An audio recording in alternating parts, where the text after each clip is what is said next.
What if everything we thought we knew about Meghan Markle and Prince Harry's children was a carefully crafted illusion? This isn't some tabloid fantasy or petty internet rumor. We're talking about legal documents mysteriously altered, birth records that don't quite line up, and a growing wave of speculation that Prince Harry may not even be the biological father of his own daughter. It sounds insane, until you see the receipts.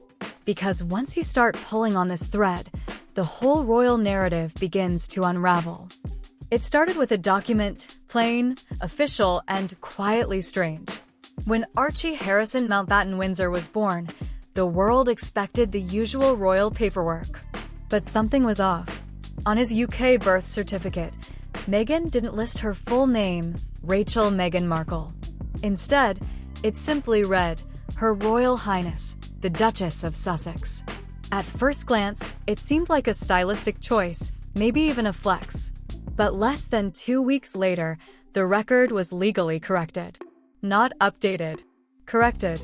In the UK, that kind of revision isn't casual. It usually means something was wrong. Every other royal mother, from Queen Elizabeth to Kate Middleton, listed their full legal names, including maiden names. It's standard. It's required. So why would Meghan remove hers? Some say it was palace protocol. Others think it was a deliberate move to separate her personal identity from her parental role, almost like she wanted her name off the record, permanently. And when you realize that no royal before her ever made this change, it doesn't feel like a quirk. It feels calculated. And that's only the beginning. When Lilibet Diana was born, all eyes were on California. But the moment her birth certificate surfaced, something didn't sit right. Instead of listing Prince Harry's full legal name, Henry Charles Albert David, the certificate identified him only as His Royal Highness, the Duke of Sussex. That might sound regal, but in the US, titles mean nothing. Legally, it's as useful as writing King of Mars.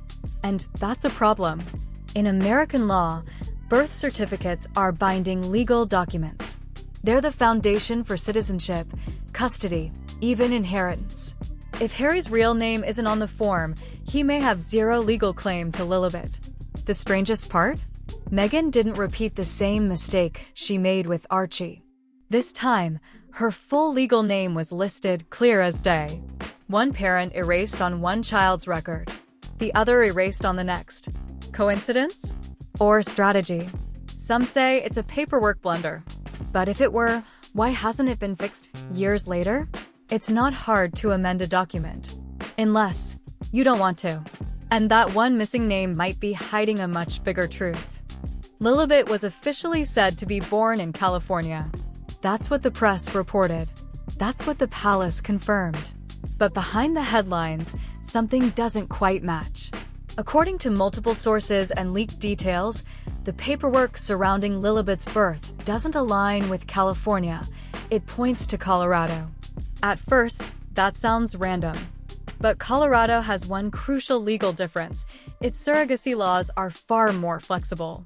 Unlike California, which often requires the surrogate's name to appear on initial birth documentation, Colorado allows intended parents to be listed from the start, no surrogate names, no legal trail. So why does this matter? Because rumors have been swirling that Meghan didn't carry Lilibet at all. Instead, a 23-year-old woman in Colorado allegedly served as the surrogate. The timing, the location, even the laws, everything lines up just a little too perfectly. And that's where the silence gets louder. This young woman has never spoken publicly. Insiders claim she signed airtight NDAs and vanished from the public eye just days before Lilibet's official birth date. It's almost like the paperwork was built to hide her completely. And if that's true, the cover-up didn't just start with a missing name. It started with a map. Behind the polished royal photos and soft-lit baby portraits, there's a name that never made it to the headlines. A 23-year-old woman from Colorado, allegedly the one who actually gave birth to Lilibet. No public interviews. No baby photos. No trace. Why? Because she reportedly signed strict NDAs that locked everything down. The timing? Early June 2021, just days before Lilibet's official birth date. The location? Colorado, where the law makes it incredibly easy to assign parental rights without ever naming the surrogate. It's the perfect setup for secrecy. Unlike California, where surrogates often appear on the initial paperwork, Colorado law favors anonymity. That means if Meghan and Harry wanted a clean certificate with only their names, no questions asked, Colorado was the place to do it. And suddenly, that random state no one expected doesn't seem random at all. But here's where it gets even more calculated. On Lilibet's certificate, Meghan made sure her full name was listed. Harry's legal name? Still missing. One parent legally secured, the other left out. Coincidence? Or were the documents engineered to protect one person and legally sideline the other? Whatever the reason, the trail is clear. This wasn't just a birth. It was a strategy. Right after Lilibet's birth, Meghan revealed she had suffered from postpartum preeclampsia, a life-threatening condition. On her own podcast, she described it as deadly, something that typically requires hospital stays, strict bed rest, and ongoing medical supervision. But within days, Meghan was back in the public eye, walking, smiling, showing no visible signs of recovery. Even stranger? Prince Harry wasn't exactly keeping a low profile either. He was photographed playing polo in Aspen, Colorado, healthy, relaxed, and having a great time. Not exactly the image of a man whose wife had just survived a near-death experience during childbirth. It doesn't add up. If the health crisis was as serious as she claimed, why were both of them so publicly unbothered so soon after? Where was the recovery period? The protective protocols? And here's the kicker. Meghan's health claim came after rumors of surrogacy were already circulating. To some, it sounded like damage control, a way to explain why she might not have been seen in recovery, because she was never in labor to begin with. One story says she nearly died. Another suggests she never gave birth at all. Both can't be true. Every child born in the US has a birth certificate.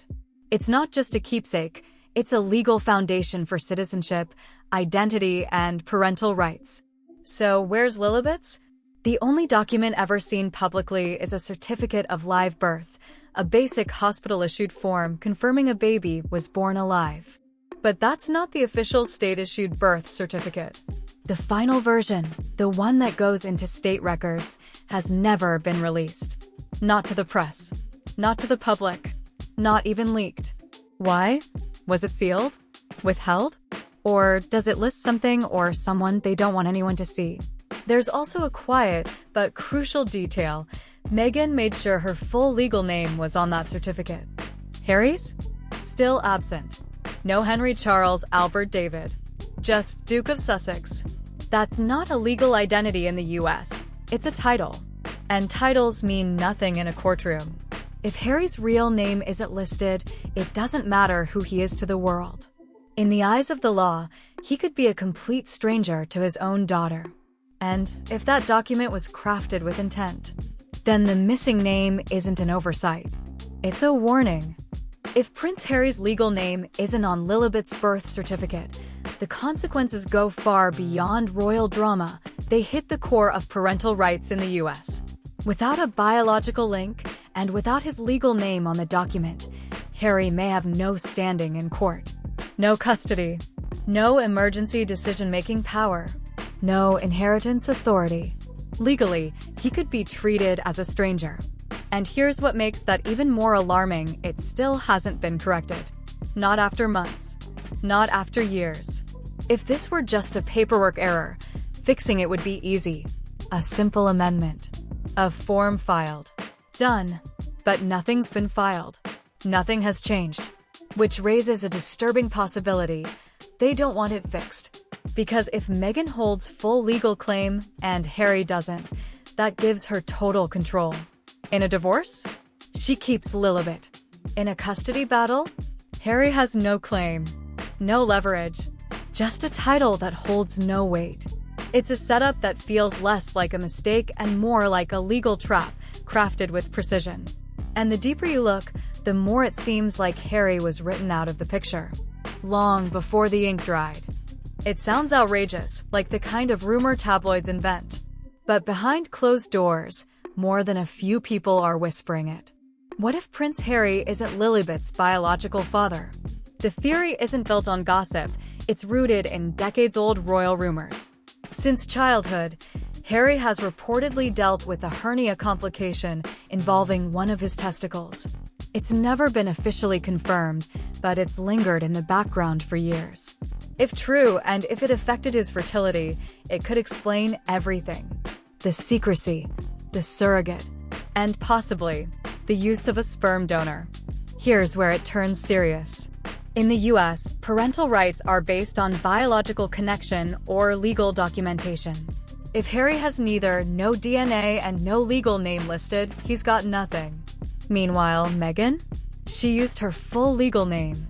If she also contributed her eggs, she's locked in, both legally and biologically. That means if anything were to go wrong, custody dispute, separation, or worse, Harry could be erased from Lilibet's life in a single motion. No battle, no negotiation, just gone.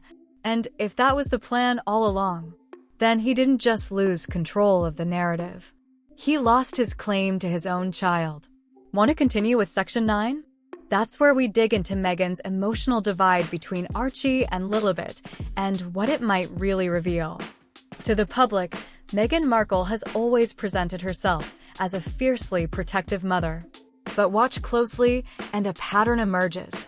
Many observers have noticed she appears far more emotionally attached to Lilibet than to Archie. Her words, her body language, even the way she talks about them in interviews, it's different. Some chalk it up to natural changes over time. Others think it's far more personal. If Lilibet was carried by a surrogate, but created from Meghan's own eggs, she's still Meghan's biological daughter. But what about Archie? There's speculation that he might not be biologically related to Meghan at all. Maybe he was carried through a different surrogacy arrangement. Maybe donor eggs were involved. Or maybe something even more complicated happened behind the scenes. Whatever the truth is, insiders claim Meghan has shown a visible emotional divide between the two children. More affection, more presence, more ownership over Lilibet. If that's true, it's not just heartbreaking, it's revealing. Because love may be unconditional. But behavior? That always leaves a trail. And Meghan's behavior might be saying far more than she ever intended.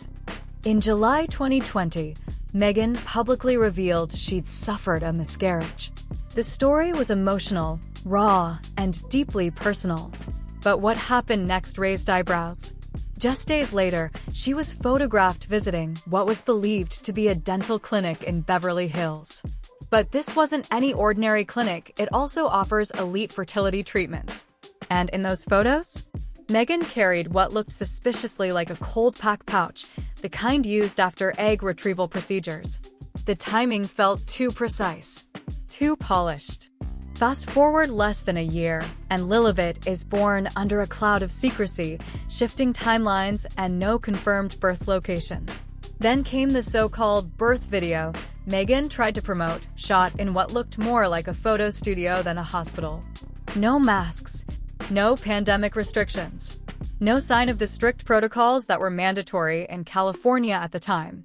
The inconsistencies pile up. The footage doesn't match the reality. The documents don't match the laws. Every thread pulled leads to one thing: a carefully curated narrative designed to protect something or someone. And if the truth ever comes out, it won't just be a scandal. It'll be a reckoning. Do you think this was all just a coincidence, harmless paperwork, and misunderstood choices? Or was it a carefully planned move to rewrite the truth behind the scenes? Drop your thoughts in the comments.